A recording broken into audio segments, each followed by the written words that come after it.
McMurray University political science professor Dr. Paul Fabrizio joins us now to put all of this in perspective for us tonight. Thanks for being here tonight. It's good to be here. Well, good.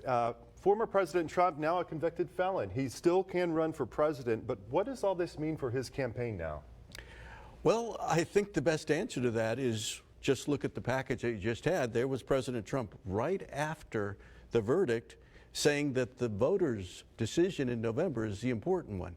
And right after he said that, I and many other people who subscribe to his email list, we got an email saying that he is a political prisoner and now he's just been convicted and now is a time to give him money to help him run for election. So what we have is President Trump defining what he is going to do. He is going to continue on his campaign. Joe Biden has to continue on his campaign.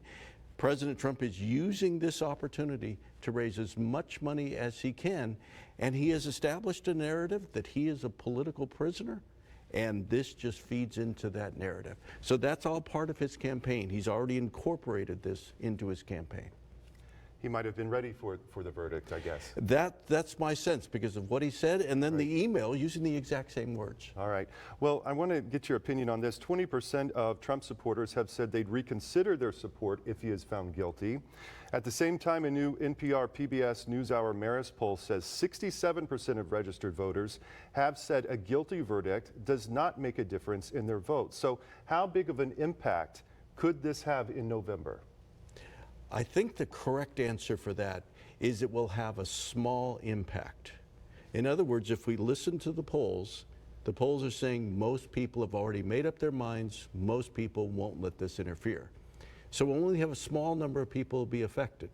However, we need to notice that in the key states where we don't know which way they're going to go, so the Arizonas, the Pennsylvanias, Nevadas, those kind of states, the election is very, very close. So a movement of 2 to 3% of the voters could have a huge impact on those states, and that could decide the election. So even though overall it won't matter much, at the margins it's going to matter a great deal. All right, on election day for sure. Yes. So a historic day here. Can you just put all of this in perspective for us, historically? What we have is, historically, we have the first time in American history a convicted felon running for president. The sentencing for President Trump will be July 11th. The Republican Party is going to formally nominate him less than a week later. He will be the first time in American history a convicted felon running for the presidency. And what's amazing is it might not matter to voters. President Trump still has this legal route he has to go through. There's still the politics that we have to deal with.